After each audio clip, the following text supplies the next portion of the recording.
So children, today we are beginning with a new class, new topic. As you can see, I have made some shapes on the board. You can easily recognize the shape. You can say this shape is a rectangle, a square kind of, yes. More shapes if we talk about, then it comes to triangle, square and more, yes, etc, etc, etc, flat surfaces. Now when we talk about figures, we talk about the study of these figures, okay. And how do we study these figures? We find the measurements, yes, right.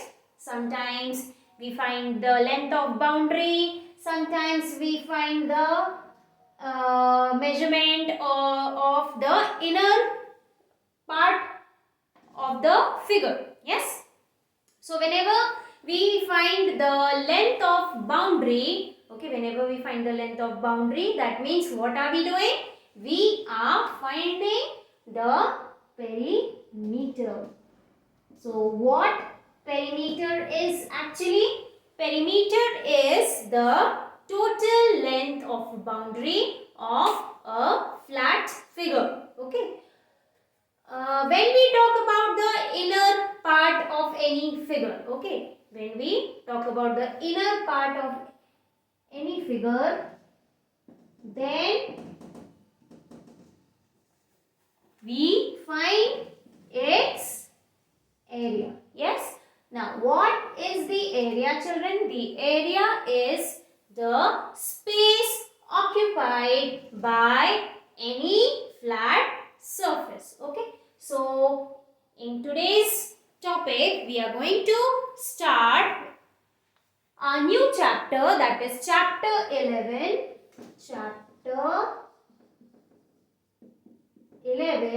where we are going to study perimeter and area. We are going to study what?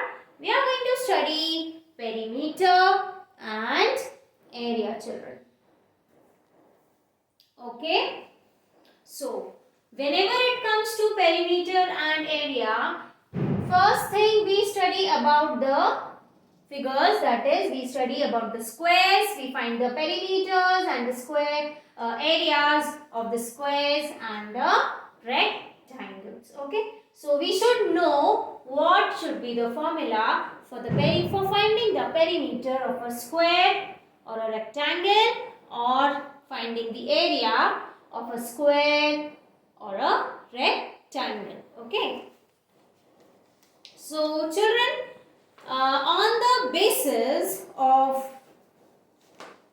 the perimeter and area, there is a small treatise in page number 205. We are going to do that first.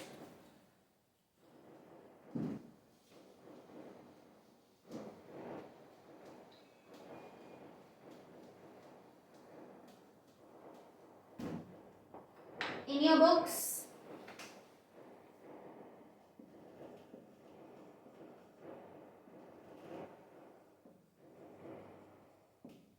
try these. How much space does a sorry, I have to read the question.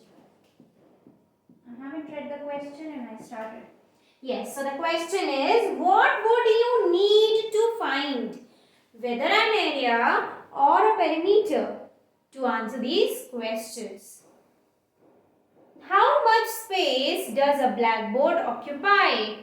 So, blackboard, now this is a whiteboard, okay, so how much space it is occupying? So, space means the inner part, that means the area. So, we are going to find the area.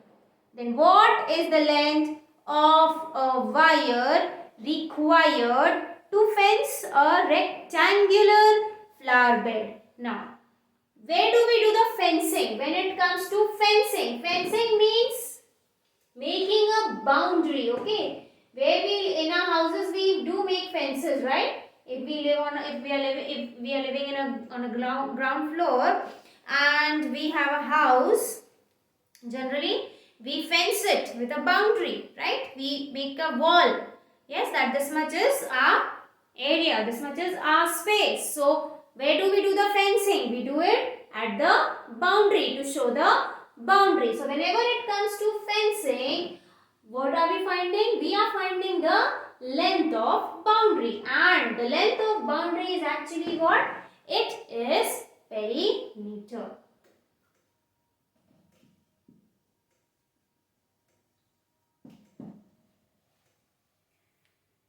What distance would you cover by taking 2 rounds of a rectangular park? So, if there is a rectangular park, suppose this is a triangular park. If there is a triangular park, okay, and if you are taking rounds, so where will you take the round?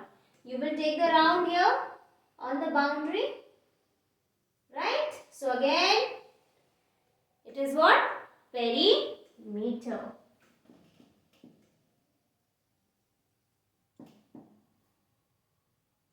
How much plastic sheet do you need to cover a rectangular swimming pool? So, swimming pool, suppose this is the swimming pool. If you want to cover it with a plastic sheet, so where will you cover? You cover where you put water, right? So, you cover this part. So, this part is what? Inner part. So, it is the area. Okay. So, the fourth one is the area. Now, there is a small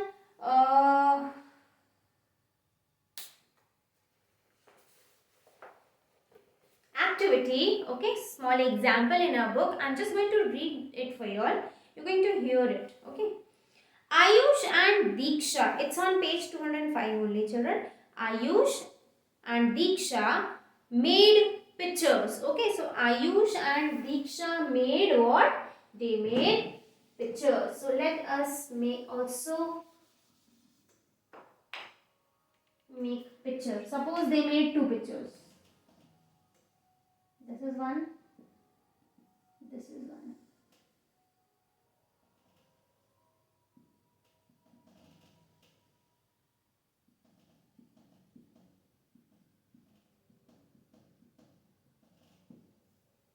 Something like this. Okay. They made 2 pictures. Ayush made his picture on a rectangular sheet of length 60 and 20. So Ayush made on a rectangular sheet of 60 and 20.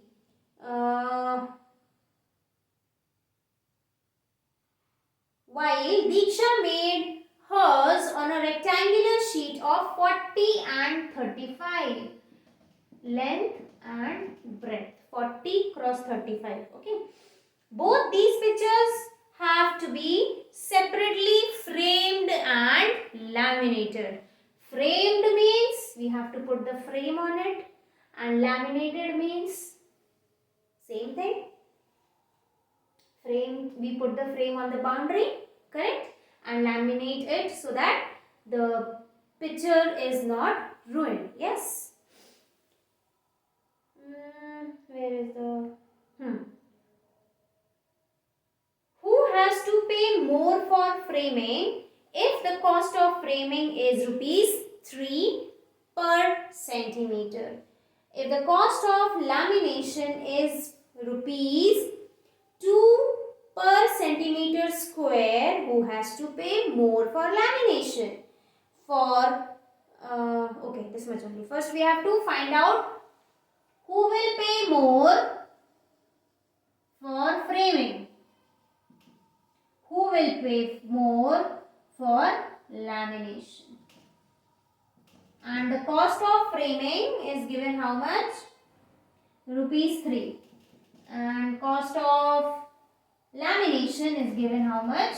Rupees 2. So, framing means length of boundary. So, that means they will find the perimeter. So, let's find the perimeter here.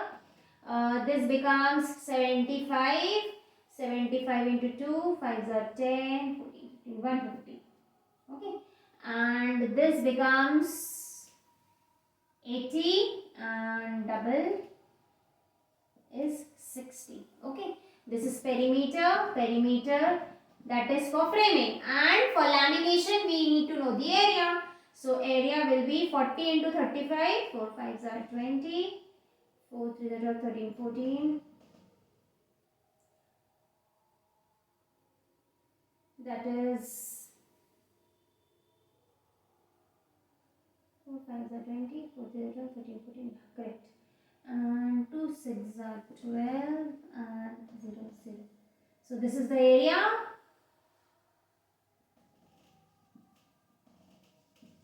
And this is the perimeter. So this is for framing and this is for lamination. Correct? Now we have to find who pays more for framing, who pays more for lamination. So for framing, the cost is what? Rupees 3 for 1 centimeter per centimeter. So this 3 will be multiplied. Centimeter or meter? Yes, it is centimeter only. So this 150 will be multiplied by 3. Okay, and its total will be 300, 3 15s are 45 rupees 450. And here framing will be multiplied by 3. So obviously this will be more because it is 160. Any which ways we can do it. 3 6 are 18. 3 1s are 3 4. 480. Okay, so this figure will be more. So who is paying more? I think Diksha's partner is who? Ayush. Ayush is paying more. I think Ayush is using this one. And lamination, where we multiply by 2. So this comes out to be 2800 and this comes out to be 2400. So here who is paying more? Diksha is paying more. Correct? So when you want to find out the cost of framing, we need to find the perimeter, which we did. We found the perimeter for framing. Yes. And then we multiplied by the rate of framing. We did that. We multiplied it with the rate of framing. Correct? And for finding the cost of lamination, we find the area. Yes, we found the area. This is the area and this is the area. Correct? And then we multiply it with the cost of lamination. Okay? Now, this completes the first part of the introduction. Rest we are going to continue tomorrow.